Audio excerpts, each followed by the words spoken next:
पुण्यातील कोरोनाची महामारी महिन्याभरामध्ये नियंत्रणात येईल अशी आशा आणि विश्वास पुण्याचे जिल्हाधिकारी नवल किशोर राम यांनी व्यक्त केलेली आहे। मुंबईच्या धर्तीवरच पुण्यातल्या कोरोना बेडचा ऑनलाईन डॅशबोर्ड तयार केलेला असून त्यामध्ये एकही रुग्ण उपचारापासून वंचित राहणार नाही यासाठी खबरदारी घेतली जाणार असल्याचे सुद्धा त्यांनी म्हटले आणि त्यासाठी तातडीने 250 ऑक्सिजन बेड्स तयार केले जाणार आहेत। याबाबतच मुंबईच्या धर्तीवर पुण्यात सुद्धा स्वतंत्र कोविड हॉस्पिटल उभारण्याचा निर्णय झाल्याचं त्यांनी सांगितलं। त्यांच्याशी कोरोना संबंधितांच्या सगळ्याच विषयांवर बातचीत केली आमचे प्रतिनिधी चंद्रकांत फुंदे यांनी।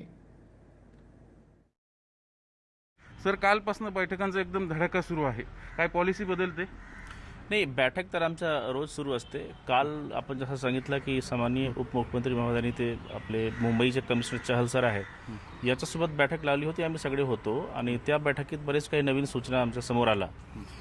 मी मात्र एक दोन गोष्टी सांगू इच्छितो। ठीक आहे, मुंबईमध्ये जे काम झालं त्याच्याकडून बरेच काही गोष्टी आम्ही शिकणार आणि त्या हिशोबाने आम्ही करू।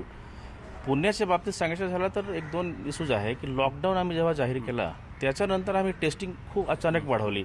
तुम्ही फक्त एकदा फिगर पहा तर तुम्हाला कळेल की परवाचा 8,500 इनफॅक्ट कालच्या 10,500 टेस्ट म्हणजे 10,500 टेस्ट एक जिल्ह्यामध्ये होत असेल तर जो हिट रेट काही कारणामुळे जुलैमध्ये वाढला त्या याच्यामुळे आमच्याकडे पेशंटची संख्या खूप वाढली।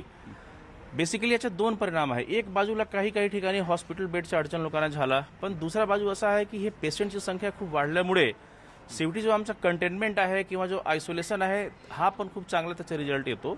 मात्र कसं आहे की हॉस्पिटल बेड्सच्या बाबतीत जे काही एक्सरसाइज करायचे असेल ते आम्ही ऑलरेडी सुरू केलेला होता, आता अजून थोडासा नव्याने करतो। बेड्स मिळत नाही आणि त्याऐवजी त्यांचा जीव जातोय, तर तुम्ही नेमकं काय आदेश काढले आणि डॉक्टरना एक तुम्ही 15 दिवस सेवा देण्याचे आदेश काढले, नेमकं काय? दोन इश्यूज आहे। एक तर असं आहे की रुग्णालयात जर आता आपल्याकडे ऍक्टिव्ह पेशंट्स जेवढे आहे, ऍक्टिव्ह पेशंट्सचा मला पूर्ण माहिती आपल्याला पण माहिती आहे की हे 20% जास्त लोक रुग्णालयात जाण्याची गरज नाही ना, कारण काही लोकांना म्हणजे खूप सौम्य लक्षण असते किंवा लक्षण नसते, अशा लोकांना घरी थांबवायचं आहे किंवा त्याच्याकडे जर घर नसेल अडचण असेल तर आम्ही CCC मध्ये ठेवू शकतो।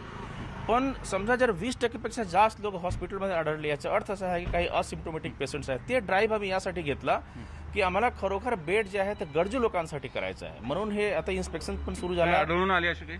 हे आहे ॲक्च्युली असं आहे, मतलब काही हॉस्पिटल्समध्ये आलं, पण त्याच्यामध्ये कसं आहे की लोकांचं मतलब काउन्सिलिंग करणे गरजेचं आहे। याच्यामध्ये असं नाही की पेशंटवर कारवाई, हॉस्पिटलवर कारवाई, प्रत्येक गोष्टीमध्ये कारवाई तोडगा नसते।